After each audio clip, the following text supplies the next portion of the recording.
করছেন? আপনার মনে কি একটু দয়া মায়া নেই? গলা নামিয়ে কথা বল। সব টাকা তো তোদের পেছনেই ঢালি, নিজের আমোদ ফুর্তির জন্য কি করি আমি? কি করি? তুমি পচা পচা জিনিস খেয়ে আসো। আমার মেয়েকে আপনি খুঁজে এনে দিন, আমার মেয়েকে আপনি খুঁজে এনে। যে হাতে আমার মেয়েটাকে পাচার করে দিয়েছি মাধবী।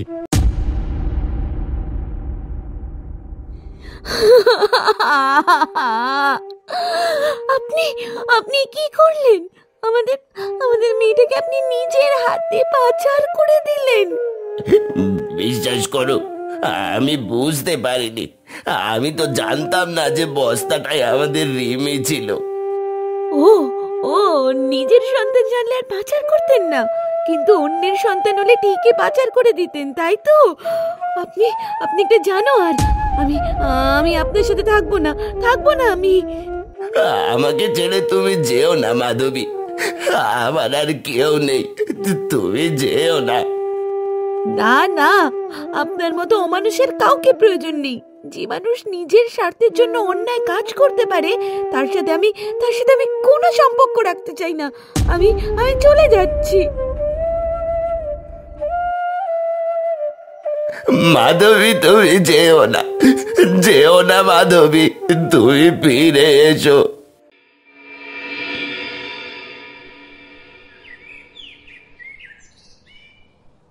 এখানে এত অন্ধকার কেন?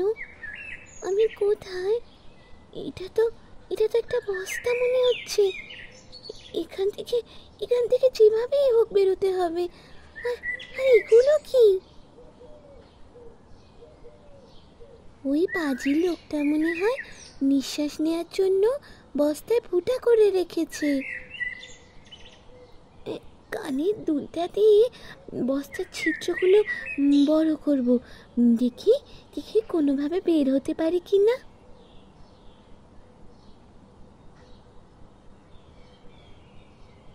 বাজি লোকগুলো মনে হয় কোথাও বিশ্রাম নিচ্ছে, এই সুযোগে পালিয়ে যাব। যাক, বস্তাটা অনেকখানি ছিঁড়তে পেরেছি।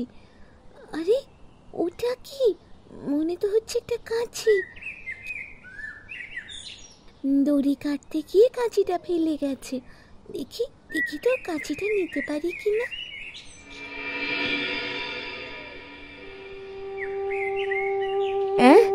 এসব তুই কি বলছিস মাধবী? আমাদের রিমিকে শিবু ভাই পাচার করে দিয়েছে। হায় সৃষ্টিকর্তা, মেয়েটারই কেমন ভাগ্য দিলে গো তুমি। ভাবি আমার মেয়েটাকে কি আর কখনো ফিরে পাবো না গো? ও দীপালি ভাবি, বলো না গো, আর কি কখনো আমার মেয়েটাকে ফিরে পাবো না? আমি আমি ওই মেয়েটাকে কখনো দেখবো না। আমি যে সহ্য করতে পারছি না ভাবি, আমার যে মরে যেতে ইচ্ছে করছে গো। অমন কথা বলিস না, তোকে নিজের জন্য হলেও বাঁচতে হবে। তুই সৃষ্টিকর্তার কাছে প্রার্থনা কর মেয়েটা যেন ভালো থাকে, যেন আবার তোর বুকে ফিরে আসে। সৃষ্টিকর্তা, আমার মেয়েটাকে আমার কাছে ফিরিয়ে দাও। ওকে তুমি রক্ষা করো ঠাকুর। ওর যেন কোনো বিপদ না হয়, ওর যেন কোনো বিপদ না হয়।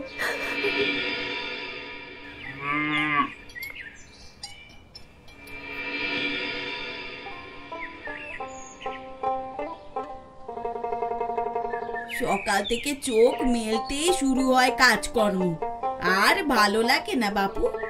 কাজকর্মে একটু সাহায্য করবে এমন একটা ছোট মেয়ে খুঁজছি সেই কবে থেকে, সেটাও পাচ্ছি না। আরে এ কি?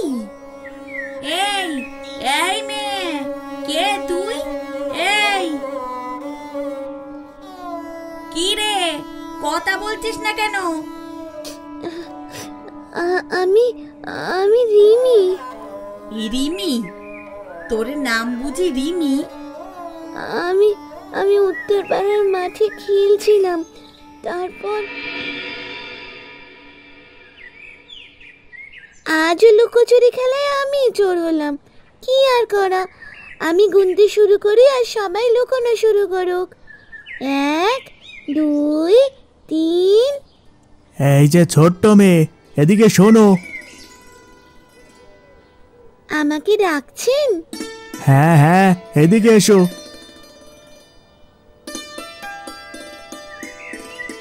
কিছু বলবেন কাকু? মোয়া খাবে? খুব ভালো মোয়া, একদম মচমচে। মুয়া তো আমার ভীষণ প্রিয়। হ্যাঁ কাকু, আমি খাবো।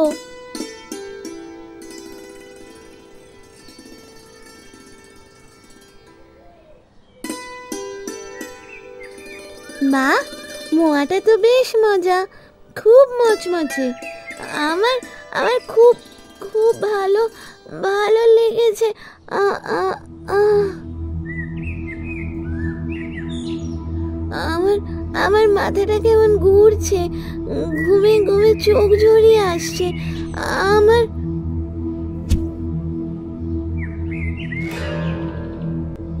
যাক, কেউ দেখেনি। এবার যাই, বস্তাটা শিবুকে দিয়ে গিয়ে ও জায়গা মতো পৌঁছে দেবে। অনেকগুলো টাকা পাওয়া যাবে। বেচারি বাচ্চা মেয়েটা মোয়া লোভ করে ফেসে গেল। আমি আসলে পুরোপুরি জ্ঞান হারাইনি, কিন্তু অচেতন হওয়ার মতোই দুর্বল হয়ে পড়ছিলাম। আচ্ছা, তো তুই ওদের হাত থেকে মুক্তি পেলি কি করে? বস্তার ভেতরেই আমার জ্ঞান ফিরে আসে। এরপর ছুটতে ছুটতে ক্লান্ত হয়ে আমি এখানে এসে বসি। কখন যে ঘুমিয়ে পড়েছি তা নিজেও জানি না। আচ্ছা, বুঝলাম। তা এখন কি করতে চাস? আপনি আমাকে গ্রামে পৌঁছে দেবেন? আমার গ্রামের নাম রূপগঞ্জ। রূপগঞ্জ? সে তো এখান থেকে মেলা দূর। আমি তোকে পৌঁছে দিতে পারবো নি বাপু। তাহলে আমি এখন কি করব? মেয়েটার কেউ নেই, এখানে কোথাও যাওয়ার জায়গা নেই। এই মেয়েটা আমার বাড়ির কাজের মেয়ে হিসেবে কিন্তু চমৎকার হবে। আজ আর মারলেও কোথাও যেতে পারবে না। আমার স্বামী কাজ থেকে ফিরে আসলে না হয় তোকে রূপগঞ্জে গিয়ে পৌঁছে দেবে। তুই ততদিন আমার বাড়িতেই থাক। আচ্ছা, ঠিক আছে কাকিমা।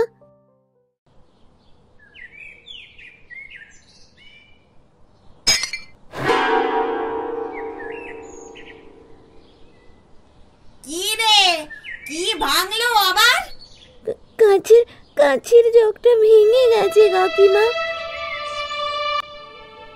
ও তো ছাড়ি, একটা কাজও ঠিক মতো করতে পারিস না, অমন কাঁচের জগটা ভেঙে ফেললি? আমি ইচ্ছে করে ভাঙিনি কাকিমা। আবার মুখে মুখে কথা হচ্ছে। মা, মা, রিমি, রিমি, আমার রিমির কিছু হয়নি তো? রিমি, মা, মারে তুই কোথায় হারিয়ে গেলি মা? এভাবে কেঁদে কেঁদে তুই যে অসুস্থ হয়ে যাবি রে মাধবী। আর কত কাঁদবি? ভাবি, আমার শুধু মেয়েটার কথা মনে পড়ছে গো। এভাবে কাঁদলে তো কোনো সমাধান হবে না। শোন শোন, তুই আমার একখান কথা শোন। বলো ভাবি। তুই তো জানিসই তোর ভাই শুভাপুরে এক ব্যবসায়ের কারবারে কাজ করে। সেই ব্যবসায়ী স্ত্রী অনেকদিন ধরে একটা কাজের লোক খুঁজছে। তা আমি কি করব ভাবি? তুই বরং সেখানে কাজ শুরু করে দে। ব্যস্ত থাকলে তোর মন ভালো থাকবে। ওদের শুধু একজন ভালো কাজ জানা লোক লাগবে। একটা বাচ্চা মেয়েকে রেখেছে, কাজকর্ম নাকি পারে না খুব একটা। আচ্ছা ঠিক আছে ভাবি, তুমি যখন বলছো আমি সেখানে কাজ করব। তুমি ঠিকানা দাও, আমি কালই না হয় চলে যাব।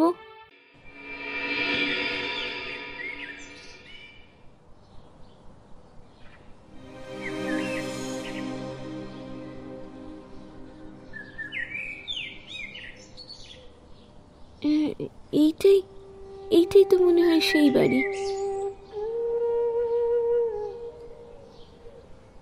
অত চারি, আমার ছেলের জামাটা ধুতে গিয়ে তুই ছিঁড়ে ফেললি। যা যা, বেরো বলছি, বেরো এখান থেকে। রিমি, রিমি, মা, মা তুমি? মা, মা তুমি এসেছো মা? তুমি তুমি ওর মা?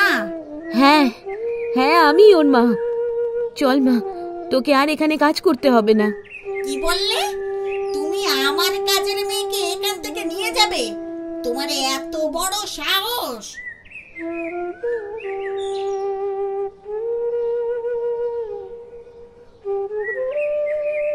আমার স্ত্রী মেয়ের গায়ে যে একটাও টোকা দেবে তাকে আমি ছাড়বো নাই বলে দিলাম।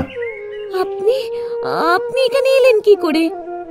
দীপালি ভাবির কাছ থেকে জেনেছি তুমি এখানে, কিন্তু এমন কিছু দেখতে হবে তা কখনো ভাবিনি। বাবা, বাবা তুমি এসেছো? হ্যাঁ মারিমি, আমাকে মাফ করে দে মা, আমি আর কখনো মদ খাবো না। তোর মাকে নিয়ে ঘরে চল মা। সত্যি আর মদ খাবে না তো বাবা? তোকে হারিয়ে আমার উচিত শিক্ষা হয়েছে মা, আমি আর কখনো মদ খাবো না। সত্যি তো? হ্যাঁ হ্যাঁ সত্যি গো। ঠিক আছে, তাহলে চলুন।